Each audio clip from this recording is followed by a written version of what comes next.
Hello, and welcome to 10 Very Big Books, a Malazan Readthrough podcast. My name is Peter Bond. I've read each book in the main series. However, my two co-hosts are reading the series for the first time.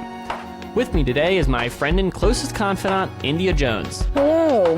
And he recently joined the tennis gallery and is having second thoughts. It's Josh Baker. Yes. My second thoughts are, why didn't I do this sooner? It's incredible here. All you can eat, any time of day. And they have robust health insurance, you know. Yes. You got to look for the bennies. That's where the bennies are where it's at. Today on the podcast, we're talking about chapters 10, 11, 12, and 13, and it's the second half of a book that I forget the name book 3. Book 2? Book 2. It's called Electric Boogaloo. Bargas Time. That was what I first thought of. It's not the Hearthstone. Got it. Oh, right, because they stole it from Blizzard. Yeah. Classic Ericsson. Actually, I think this came first, so if anything, they're infringing on Steve's IP. Okay. Oh, that's true. We got to take Blizzard down, guys. Yeah, the little podcast that could.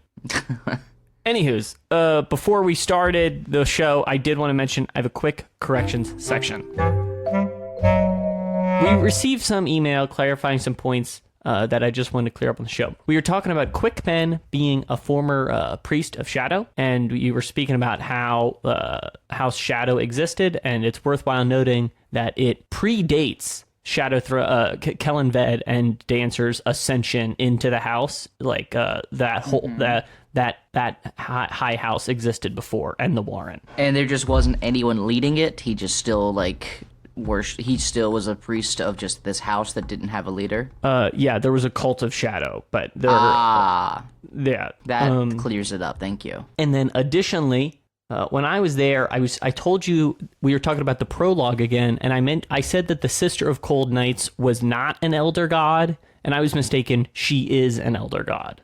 And that's from the prologue, yes? Yeah, and that's I believe India was right because she said that and I corrected her. So whoops. Damn Classic right. PB. Yeah. So anyway, on to chapter 10. Chapter 10. In Capustan, Gruntle mourns Harlow's death with the bottle.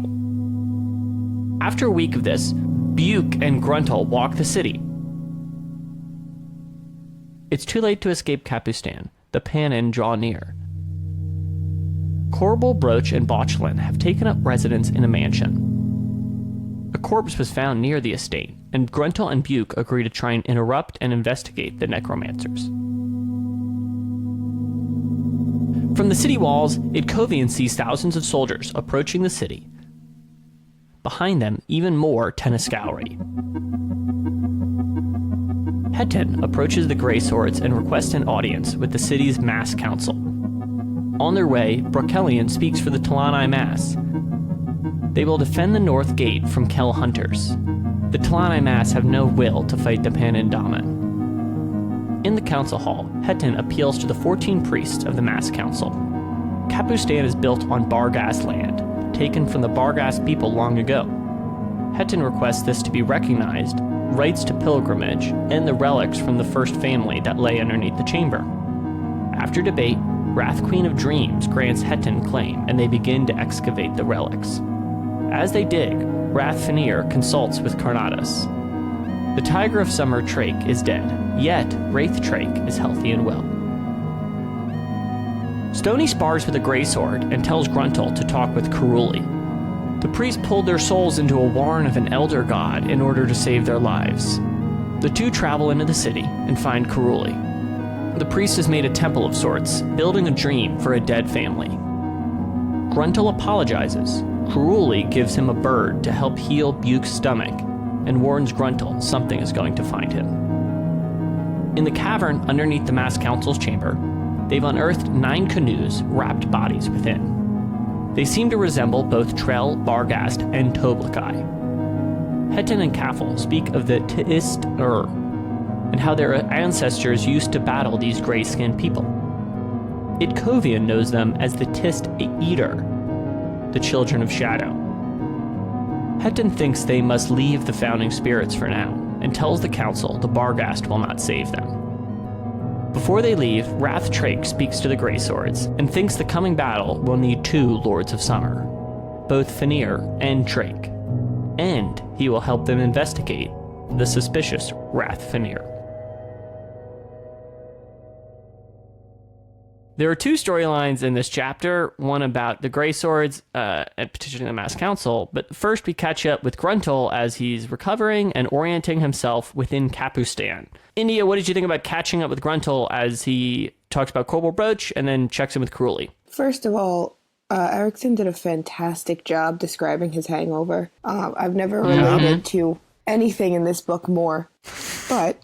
You know, Grundle's going through a lot of shit right now. He's feeling, I'd say, some guilt and remorse, and he's just sad, you know, his friend's dead. So to automatically just jump right into with Buke, how are we going to take down these necromancers now is kind of a lot. Like, I just, honestly, at this point, they're so powerful. I feel like I just, like, let them do what they're going to do. Yeah, what do you think they're getting up to in that house? I don't know.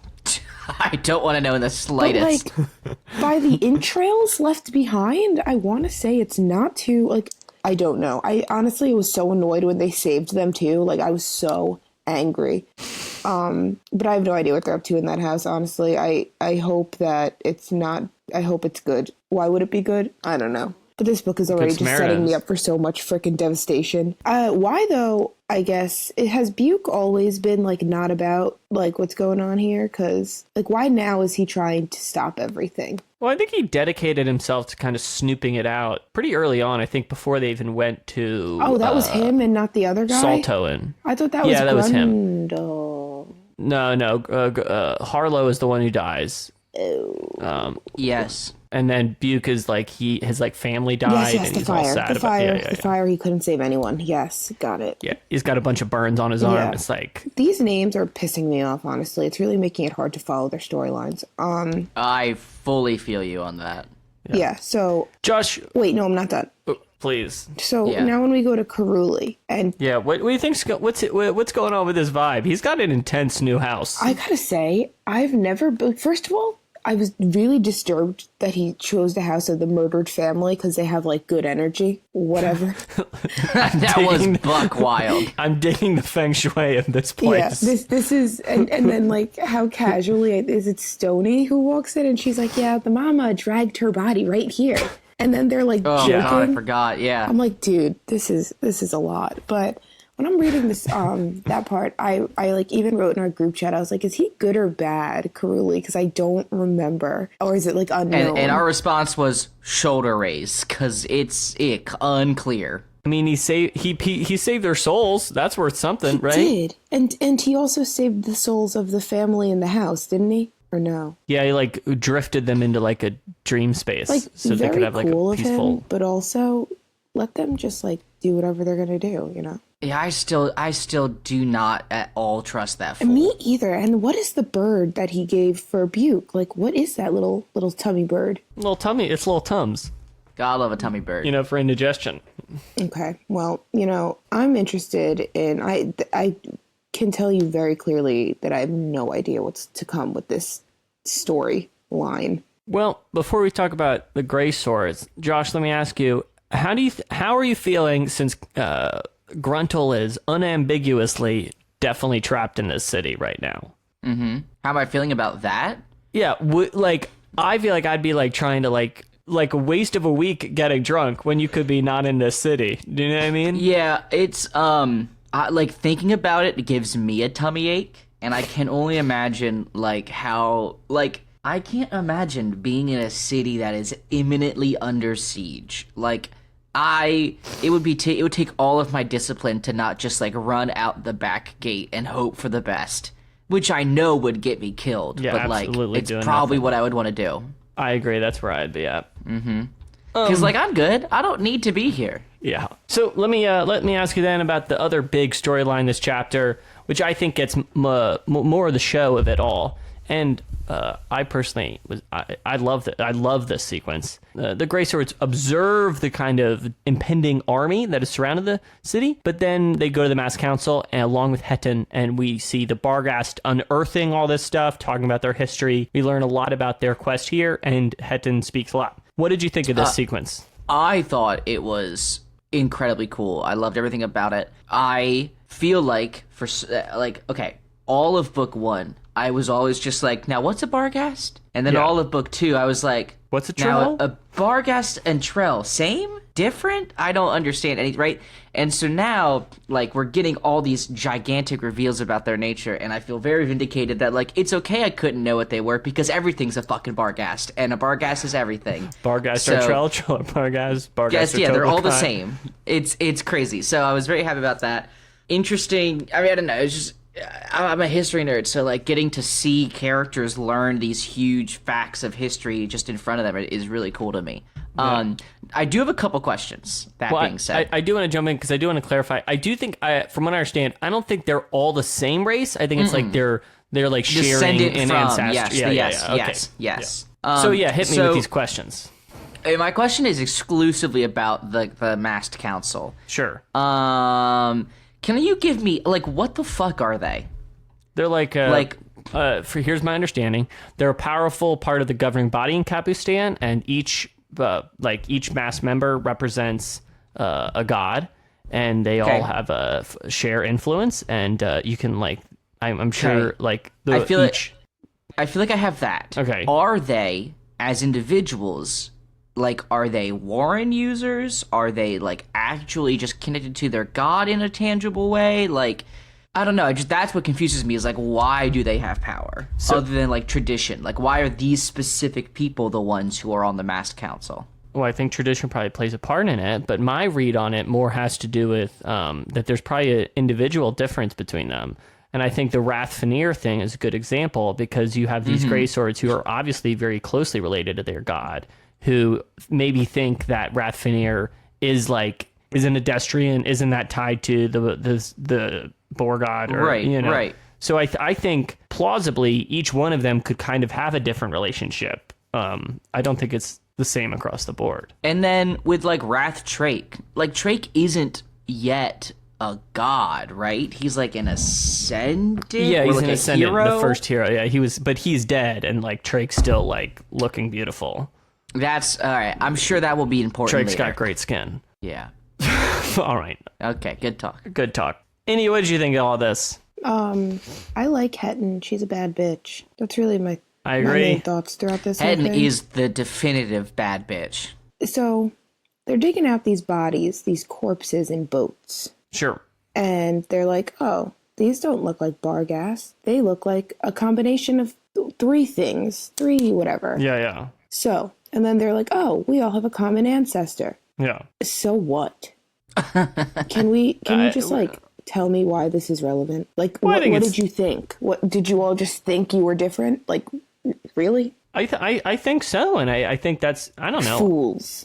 I mean, I think it's making a point, maybe, how, and they do this later when the Barghast kind of have a prejudice against the Moranth, even though they also share a similar ancestry, and they're like, oh, well, this is kind of just an They were illusory fools. thing. We were not. Yeah, well, just like, no, that's just like, No, I I think don't that's know, what he it's said. like Corfall.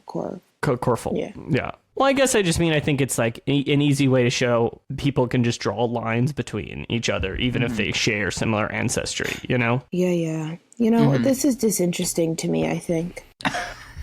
I'm just not seeing how right. it plays into the grander scheme of this book, so What did you guys think about the first time we really talked about the Tist Eater, from what I understand? I mean, they're just like spoopy. are they bad? At dark. They're bad, right? The spoopy people of the dark, I guess, right? That's all I got out of that. They're of the shadow, Josh. It's worth delineating, so. I'm pretty sure they're of Mother Dark, so fucking eat me. Definitely not. They're of the shadow, for sure. So. Aren't they of Mother They're Dark? her third children, I believe. Yeah, they're the children of Mother Dark. They are, but they're So eat me. but the Tist Andy are dark. It's anyway. Because they're light and dark. They're a shadow. They're like a cross between them. They're a shadow. That's right, Ange. What the fuck ever. I really love this sequence. I just think I love the council. I love the imagery in it in my I head. hate the council. And I- They piss me off. Oh, well, I like the Oh, idea yeah, of it. fuck They the all council. suck, for sure. Don't get me wrong. Yeah, they're a bunch of stupid I assholes. like that they wear masks and the masks move with their faces. It's very That confuses me. Are they magic masks? it's very campy, right? Is it like what's the Arlstein? Goosebumps. Is it like Goosebumps, or can they never take the masks off? They're all wearing Goosebumps masks? Yeah, like, are they stuck with the mean? masks forever? Mm-hmm. I don't know. I don't know the book you're talking about. Are you kidding? so- It's Halloween. The one where he gets the mask girl on his puts face. a It's like mask. the top. She can't take it off. That's like the top Goosebumps book. Is that the whole story? She just can't take a mask Yeah, off? and This it- sounds like a Yeah, solvable and it's problem. scary. What if you had a It's mask stuck on your scary face? mask. All I was going to say is I like... Peter, I don't think you understand how scary this We have mask to is. show him. Go ahead. Keep going, Peter. Don't mind me. Yeah, I'll pull the video up. I was going to bring up a more serious point, and I feel like we're really undercutting it with the Goosebumps thing. Okay, I'm sorry. Go ahead. Well, if you had just read the books when you were younger, we wouldn't be here. All I was going to say is that clearly Erickson is being very purposeful in talking about how this city is kind of built native land. Stop showing me the mask. I think Erickson is being very purposeful about talking about how the city was built on kind of stolen land by away from these native people, and how their remains are and have been taken from it, and how I think I like that he actualizes the theft by having like this council room is literally built upon their remains. Do you know what I mean? That's true. So yeah, I get you.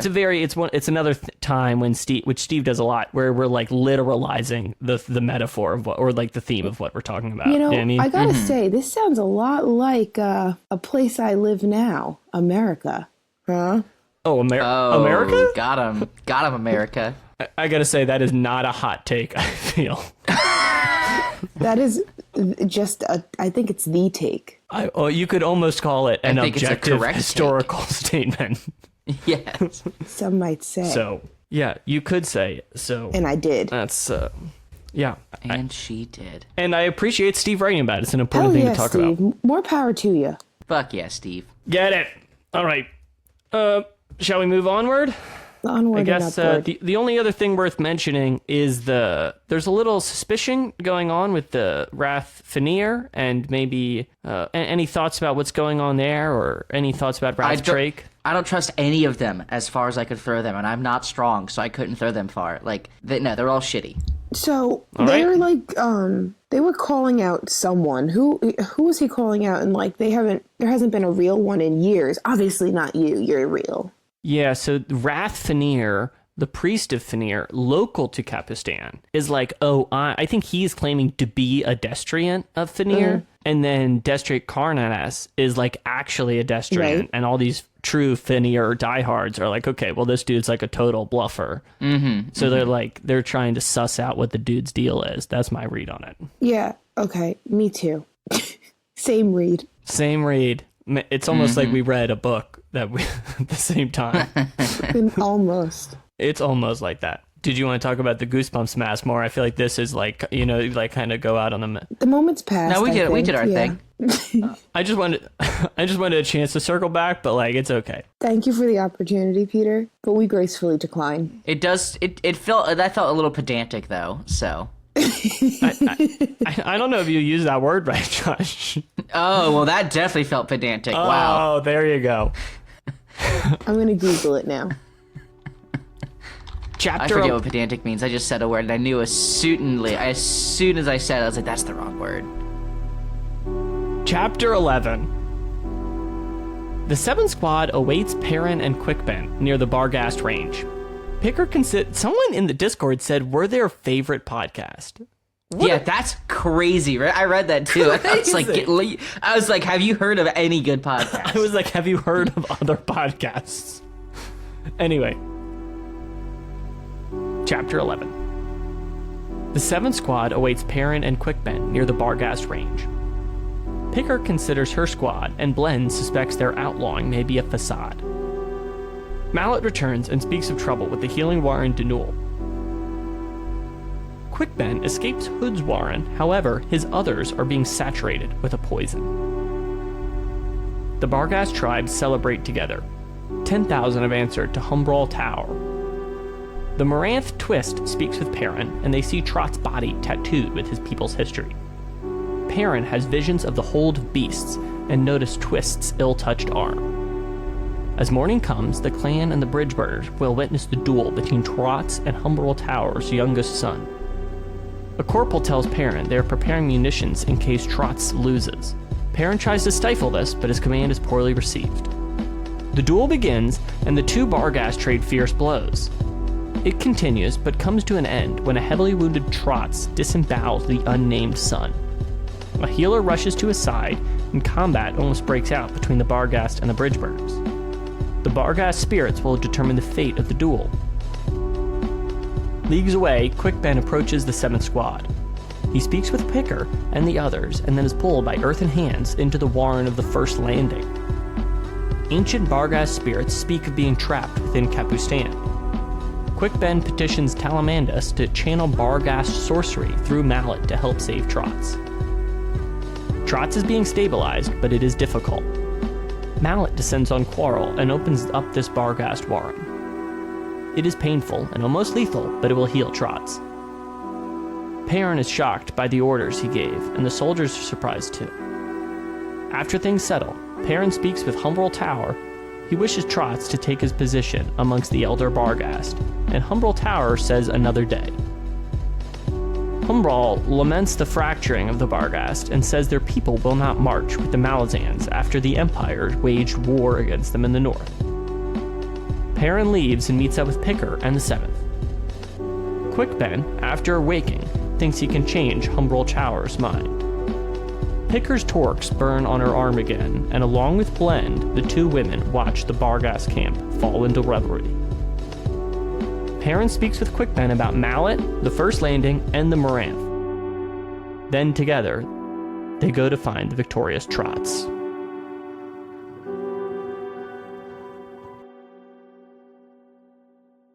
So, Josh, this is one of those times that it's happened a few other times in the book where the whole chapter's kind of rooted in one place and kind of one event.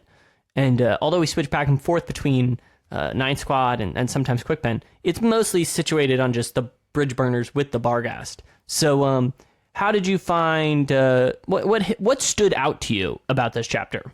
I think one of the biggest things that stood out to me is that I would not do well in this world. Preach. Specifically because Quick Ben gets pulled into the ground by undead arms. That pissed me He's off. pretty chill about it. And he's very chill about it. And I think the first time that happens, I am at best running for my life and jumping into the ocean and trying to swim somewhere.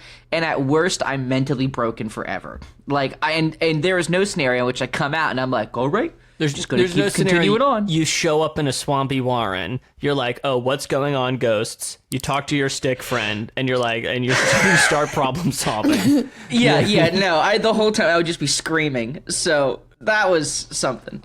The whole Barghast thing has such a Dothraki feel to me. Interesting. In some ways, you know?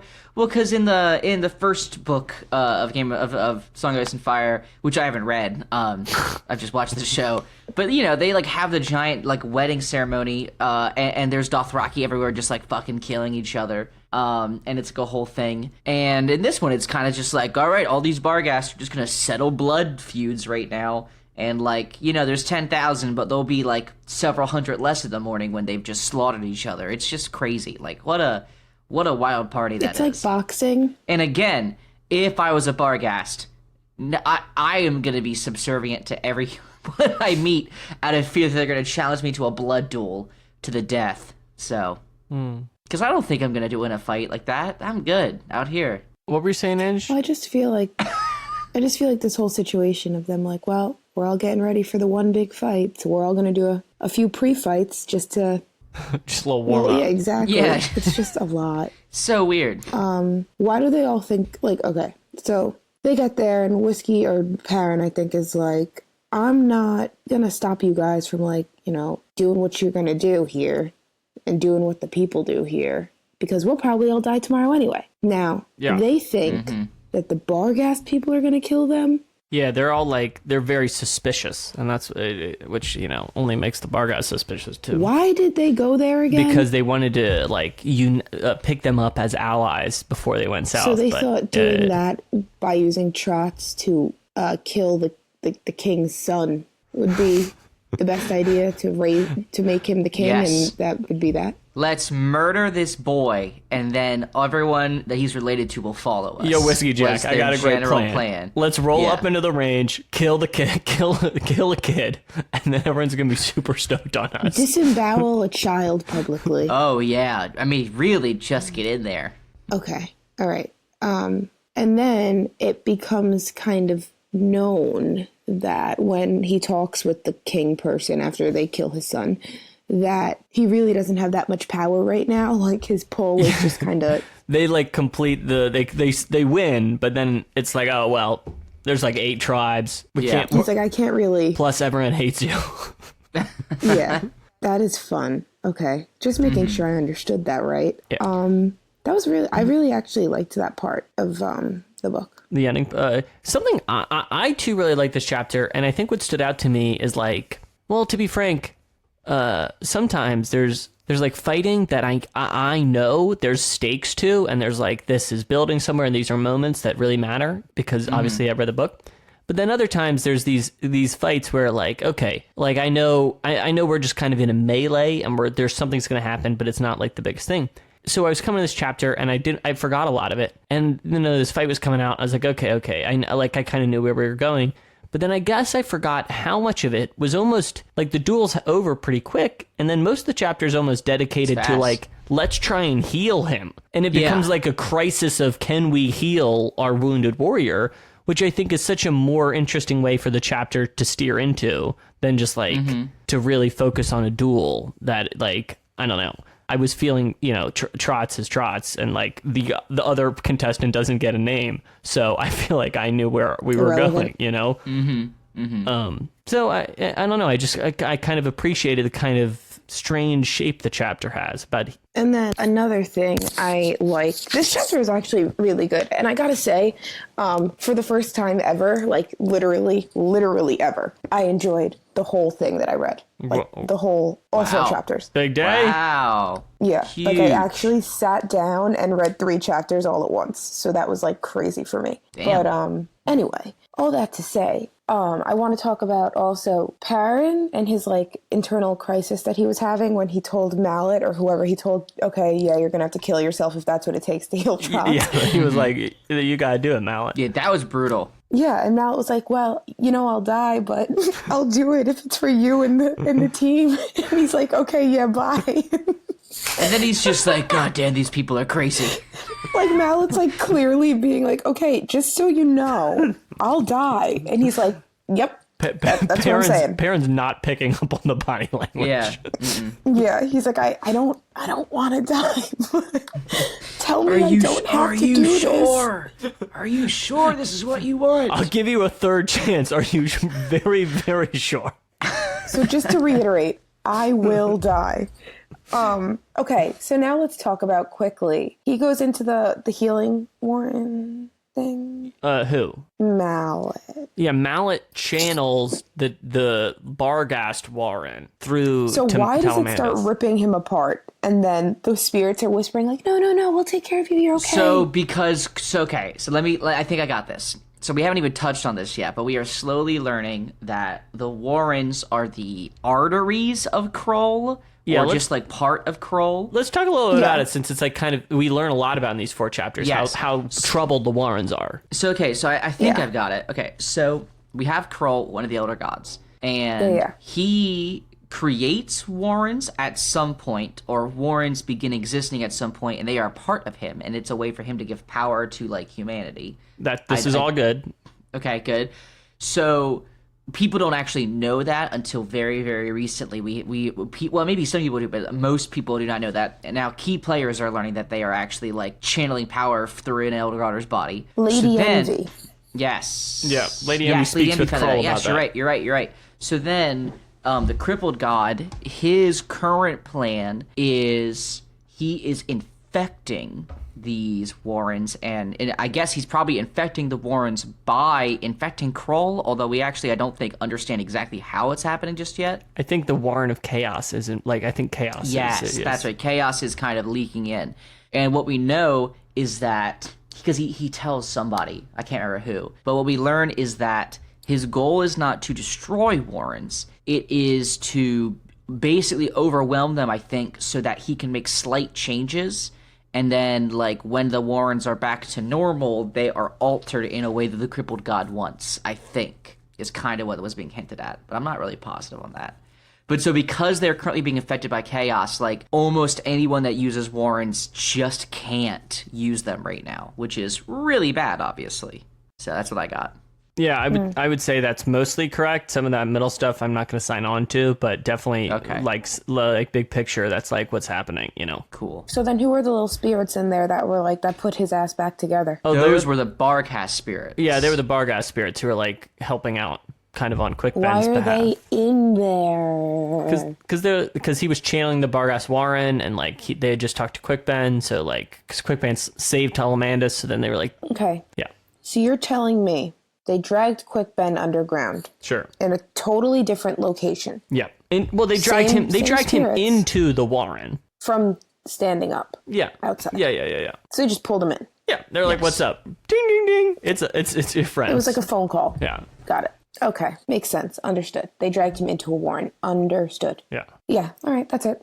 I do like how like sometimes like the book like we're dealing with, I would say, like front page Warrens, you know, the Warren of Healing, the Warren of Blank, the Warren of Shadow, and then other times like there are just these Warrens like Finnear's Warren.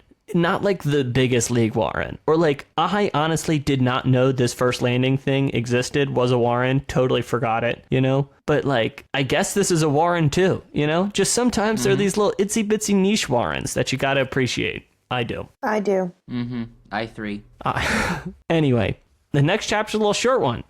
Do one Yes. of you want to read the summary? Josh is always the best at reading. I was trying to nose goes it, but yeah, I can read. All right, I'm ready. No, you can nose No, goes I've got it. Here we can go. read I've got it. You'll reach chapter 13. feel I'll terrible. get 12. Okay. Oh, I'll do 12. Oh, yeah. Here we go. Talk has been traveling with the Tendascauri for 3 weeks. And Aster, the first child, has Talk ride amongst the lieutenants on a horse. They reach an outlook where the Pannion Seer speaks to them. Talk curses him in his head. Talk considers more of the path along the Tendascauri. And Aster speaks to his army. They may not reach the southern city Coral in time for its siege. They will ride to feast on what remains. But Talk is to speak with the Pannion Seer. With Talk's vacant eye, he sees Lady Envy and Tool. Tool is wounded, and Lady Envy speaks of elder races. Talk awakes and is imprisoned in the Seer's Tower. The Pannion Seer is a Jagat, tall and gaunt. The Seer speaks of Talk's eye and the Beast Throne. He wields sorcery against Talk and has a Kashane Shamau crush his bones in the first act of torture.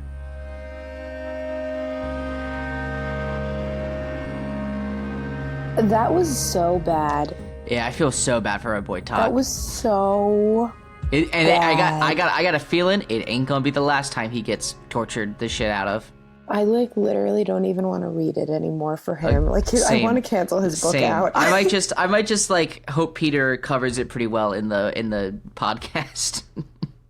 I just feel like, you know, you reap what you sow. You know, you Talk joined the Tendascauri. I don't know what he was looking for out of this experience. Do you know what I mean? Peter, that's not True. Cool. True. He was not looking for this. He's so stupid. Talk is so stupid. Like, you can't even... I mean, but he's right. Like, you see what Lady Envy and all them are doing. Like, he would have died. Yeah, true. Yeah. Unless, maybe not. I don't know. I mean, I guess, like, what do you choose? I mean, he definitely didn't think it was going to go to, like, at this point, I would have rather died.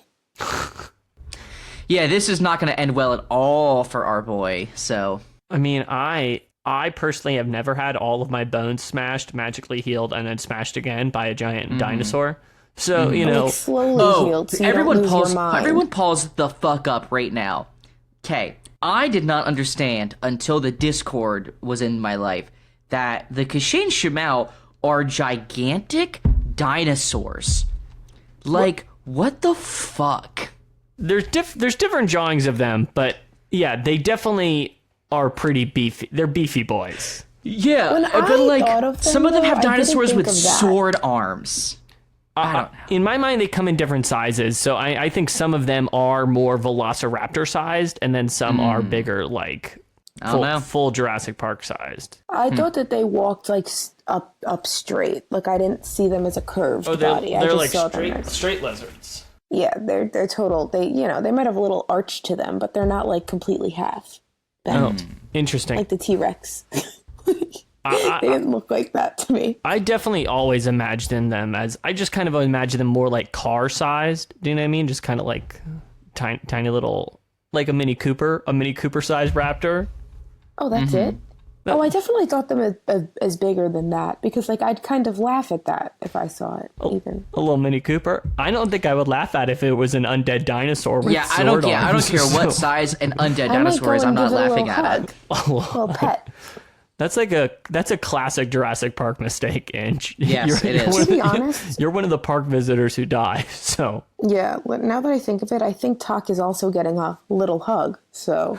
Yeah, true. that's true. So what did you think? We also got a little look. We got a close-up look at Anaster and some more. We heard more about what it was like to be traveling with the Tenniscowry.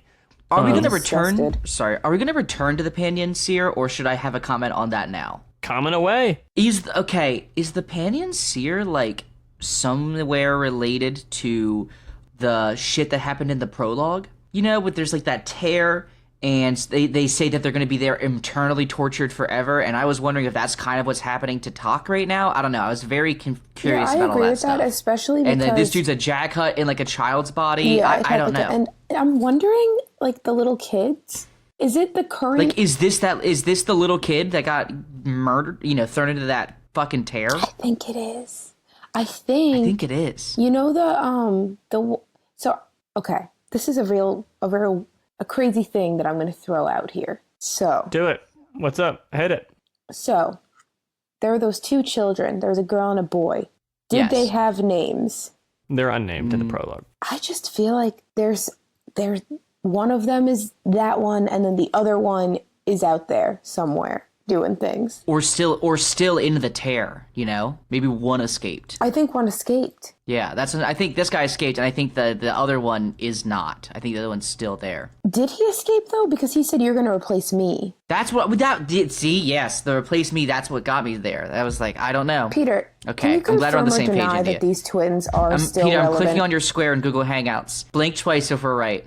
I have no closed his official eyes. comment, so I literally need to know if I'm right because I feel like that they are currently in the book now and we know them as characters. I mean, we're definitely going to read like another 400 pages of this book, so I don't know. I don't know either.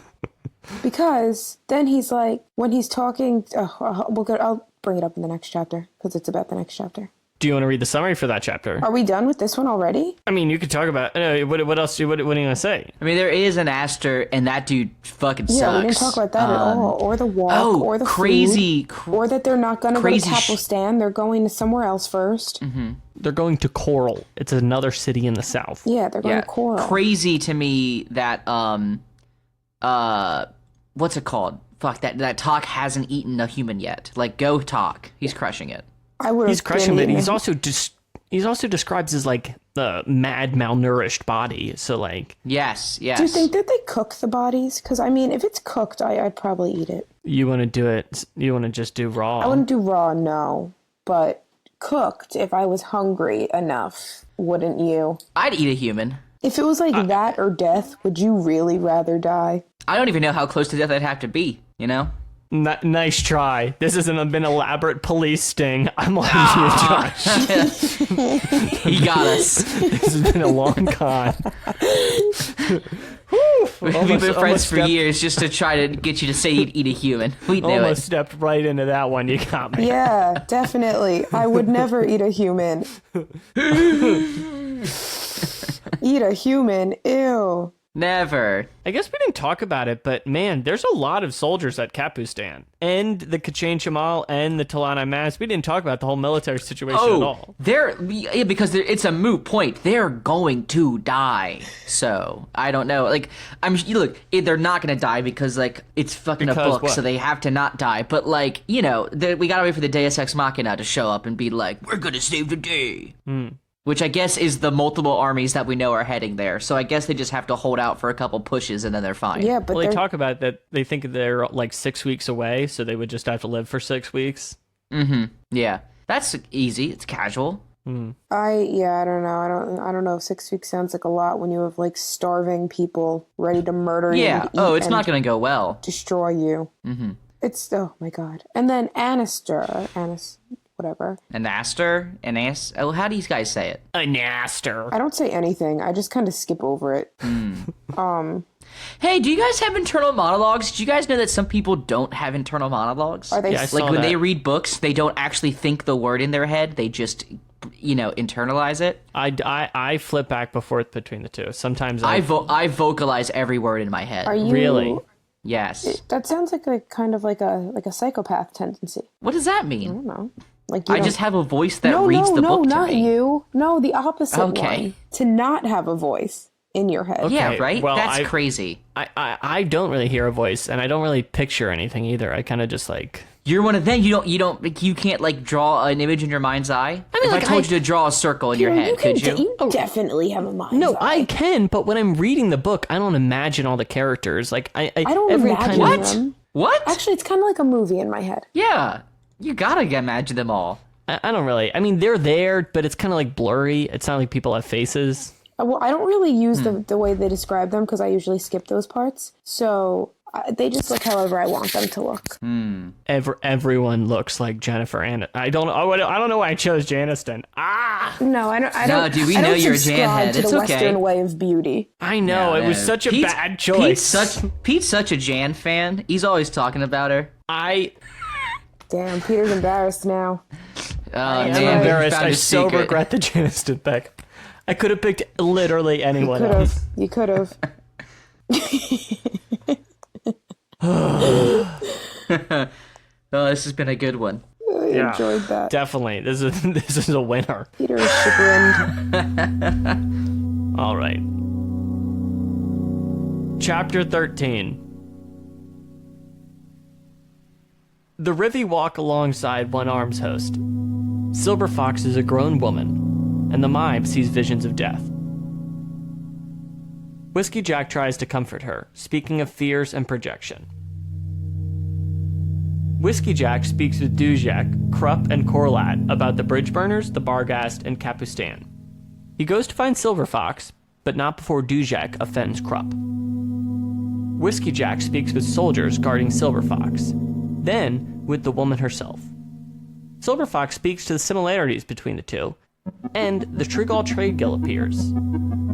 Silver Fox notices the Warrens they are traveling by are bleeding. Whiskey Jack speaks with the Trigal merchant, sees crushed demons, and they help them unload the wagons. In his tent, Calor considers his past. Then Gethel appears, the herald of the House of Chains. He offers Calor to ascend to the king of the house.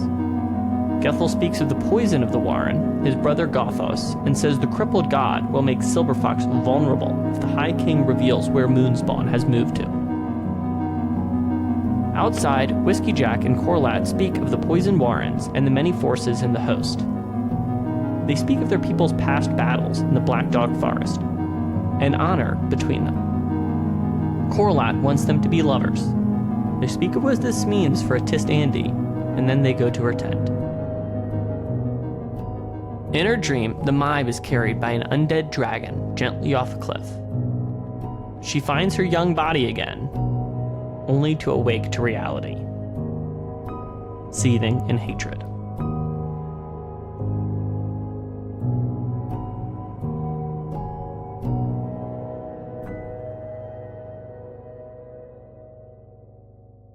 My mind first went to Brad Pitt, and then I was like, no, that's too boring. we're still on the Janiston. I was like, that's too boring. You should choose someone else. So I guess So good.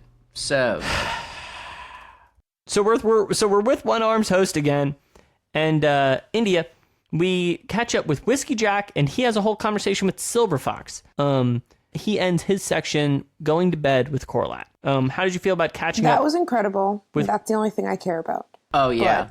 What them going to bed? Yeah. Why? Yeah, going to bed. Yeah. Everyone knows India's a huge shipper. Big into shipping. Mm-hmm. It's more than that, Peter. She wants to wake up in his arms. Okay. It's pretty nice. It is. It's nice. not just casual. She's not that kind of. That kind of Talani Mass. She's a Tistandy. Tisty Andy person, creature, woman. Did you think anything of Whiskey Jack's conversation with Silver Fox? She speaks of feeling kind of an obligation to the Talani Mass that are coming. No, okay, all right. Here's first thing first. We skipped over everything. The whole beginning. I was just trying to bite into like the Whiskey Jack part of it, and then get into. I mean, I guess like, what about it? Oh my God, woe is me. I'm so plagued with the fact that I make so many friends. It's so painful. I just have so many friends. Too many connections. Too many people report to me. He is kind of a whiner. Yeah, I have no time or tolerance for that. Just like tell me what the gathering's about, or don't tell me anything at all. I don't want to hear about your feelings. Preach. And that's how I felt about that. To be honest, I think it was yeah. Like that whole part to me was just like, so the problem is you're too nice to people. Like you have too many people to deal with. Shut up. That's how I felt. See, I really identify with that because I just have so many friends, and they're kind of just falling totally off trees. Oh, can you name tens of four? thousands? Tens of thousands. Yeah. Josh, in this we get a I have friends. I like my friends. I love my friends. Yeah, I bet you got friends. I love my friends. Anyway, Jen Aniston. Yeah, you got Janiston, you got Pitt. I got like 12 posters of Janiston and one big one of Brad. God, the image of a Brad fat head in your room is just fucking burned to my mind now. Oh my God. So Anyway, Josh. So Josh, about the High King Kalor, he gets approached with a new job opportunity by the big new startup in town, the Crippled God. Here's my question. Why the fuck did anyone not think that Kalor's the shittiest and, like, having him near all the important intel could be at all a bad idea? I think Caladan Brood is approached by it early in the book, and he's like, well, he's got good tactics, but, like, the definitely You know what else sucks. has good tactics? Someone that isn't going to actively undermine our every move. Listen, I think you have a very valid point, and we should bring it up at the next All Hands, because I think, yeah. Yeah. I'm going to write a letter to Erickson, let him know that this doesn't make sense. Our next All Hands with Erickson when we, discuss everything that we thought was wrong with the book that he wrote. Yeah. Please. Hey, number one, how dare you? First off, how dare you? Yeah. I appreciate seeing Gethel, and he's just, I don't know. I just like seeing Jaggets. They're a soothing, silly presence. I do think Jagheads are. I think they're growing on me in terms of they're just funny. Yeah, they all kind of have almost similar type of humor. Mm-hmm. Quite dry. Very dry. Quite dry. Yes. That was my. If I do say so myself. That was my wine drinking impression. Oh God. All right. Well, Inge, do you have anything to say about Kalor, or do you want to speak of the Mybe? I want to talk about her always. I feel like these parts are her parts in this chapter rule, as my opinion. They are incredible. Why do you feel that way? I don't know. I just think it's so dreamy. It's like about like a grief in motherhood, which is very interesting. And it's obviously like a robust subject to write about. And I find it to be such a welcome change of pace from like every other storyline. Do you mean? I feel bad that she hates her daughter. Yeah, that is a bummer. And doesn't talk to her anymore. That's really sad. But like, I don't know if I could talk to someone that was sucking my life force out either. Like on Surreal. I don't know if I could. Yeah, but like you should talk to your mother, so. Yeah, but she's not sucking my life force out. You think that Silver Fox should try? I mean, I feel like she probably has tried talking to her, and she's just. I actually don't think she has. You parasite. I agree. I don't know if Silver Fox is making the effort to give her mom a call. Yeah. I mean, less than a call, and just maybe like a 100-foot walk. maybe. 100-foot walk and maybe like 30 years of life back. At least. She seems Minimum. pretty crispy at this point. Little. Is Silver Fox full on like an adult now? She's hot Like, is now. that She where has we're a at? sultry walk. She is slim She is thick. hot She now, has right? full hips. But is it cool to call her hot? It's unclear. I'm calling her hot. Done. Until I'm not going there. That's not for I'll let Perrin's gonna decide for me. Like when Perrin is just like, yo, she got a bod, then I'll be like, all right, it's cool. Until She's a then, woman I'm now. just not gonna I talk don't know about if that's the barometer. Let the record show, but I Yeah, think it's because fine. at one point they were like, "Where's your sister?" And then someone's like, "Oh, at 12 she went to get married." And I was like, yeah. Did you guys not hear that? Honestly- It happened. I read it. I swear it happened. Well, I believe you. Yeah. Which thing? Silver Fox is a really? What? That's Silver Is Fox? that like is that an official image? There's no official, but that's like I'm sure Okay. someone drew that. Why? What caught your eye about that illustration, India? The coloring. I didn't Yeah, know I she did- was brown. Yeah, I didn't either. Oh, well, yeah. I think I had a Native American vibe in my head, is what I kind And of got out of it. too? Are Darujas saying Kruppa? people tan? What? Well, it's in the name, India. Darujas tan. Tan. Yes, I imagined that. Yeah. Kruppa always had a Friar Tuck image for me. Maybe I don't know. Maybe not Krupp, but definitely all the Rivi. The Rivi are definitely Not white. It's all, Yeah. it's all, You were searching for a word there. You're looking for a not white. yeah. Not white was the word I was looking for. okay, that's fine. All right, Parentua apparently. Wow, I didn't know this. This is like news I to didn't me. either. Wait, Terran too? Perrin too, I mean? That's what that's how they put him in the wiki. Huh, alright. Who am I? Anyway, moving on to other things. Yeah, so the Maib. I feel bad. Her dreams. Are they real dreams? They're real. I feel like they're gonna be real, right? It's gotta be Except real she's eventually. young in her dreams. But like, then she's she's always gonna pissed. eventually become young, I feel, or die I think terribly. so too. I think so too. I think she's gonna become like young again. I don't know who's gonna do it, but Peter doesn't know. Peter has nothing Peter to can't say anything. I have no official statement at this time. All right. Maybe at the next All Hands. Yeah. Okay, well, I mean, there's not much to say about that, I feel. I kind of got annoyed at Whiskey Jack, though. I feel like he, like, low-key belittles her feelings, and it pisses me off. Silver Fox? No, Oh, my. Maib. Oh, Yeah. I fully agree with that. Like, with Silver Fox, he's like, I totally understand. Like, it's so hard to be popular. And then with the Maib, he's like, they're dreams, and it's projections of your negative feelings. And it's like, sure, like I get that you're right, Whiskey Jack, maybe, but like let's like practice being a better listener, maybe. Do you know what I mean? yes, Yeah. yes. Like, Whiskey Jack's only, like, super tender and kind to the hot young things. And you know what? I'm not subscribing to that.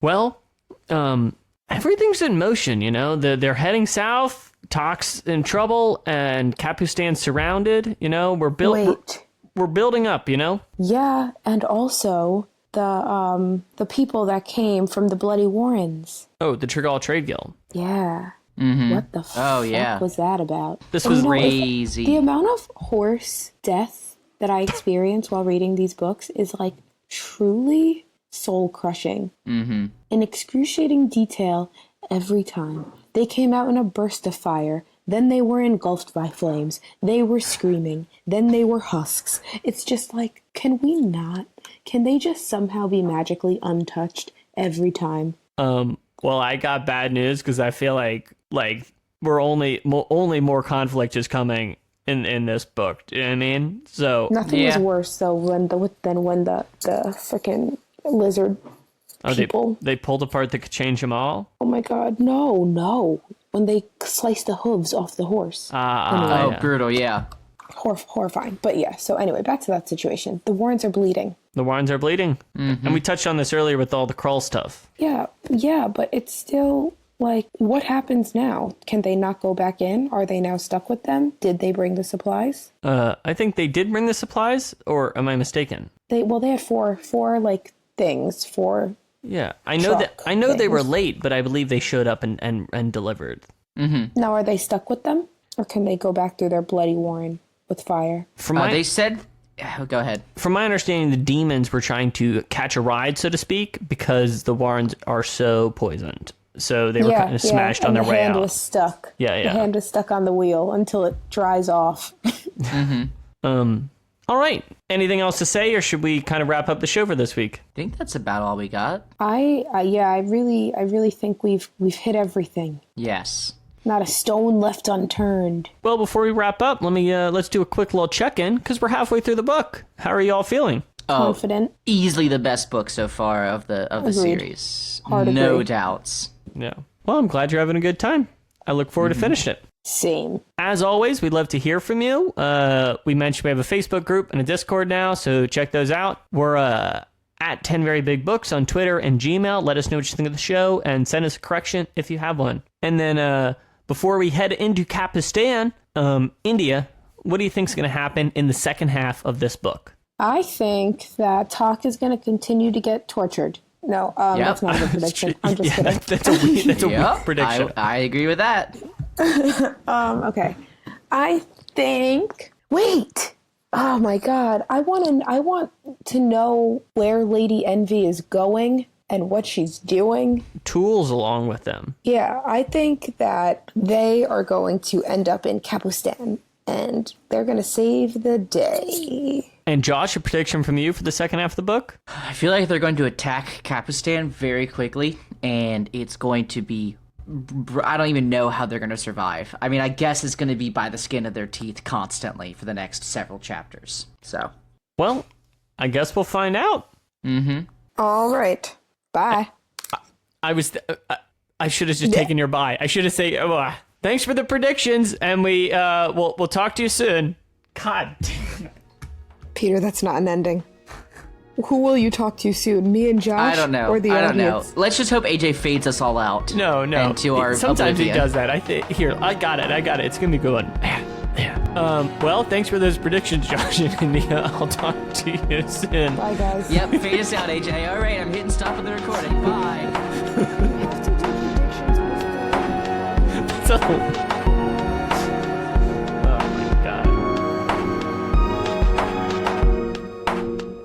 Hello everyone, producer AJ here, trying to make this one short so I can upload it quickly. So sorry for the minor delay with this one. Thank you for being so understanding on Twitter and on Discord. Speaking of, you can join our Discord at bit.ly/VBB Discord. That's capital V, capital B, capital B, capital D Discord. The link will be also in our show notes. Keeping it short, as always, thank you so much to Dan Gesrick for making our spectacular logo. You can follow him on Twitter at Dan Gesrick for the hottest COVID-19/baseball season length takes. And of course, the wonderful music in today's episode is by the one and only Amaranthin from their album Simulant Rain, which you can find along with their other music on bandcamp.com. Links to their pages will be in the show notes, and 10 Very Big Books will be back in 2 weeks on April 17th with chapters 14, 15, 16, and 17 of Memories of Ice. Talk to you then, and thank you so much for listening.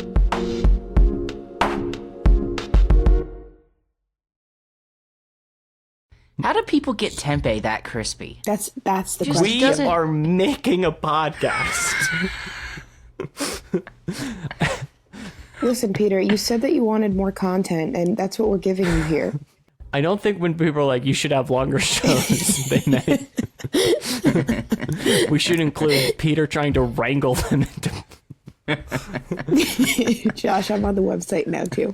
Go ahead. Budget bite rules. You can't both be on the same website.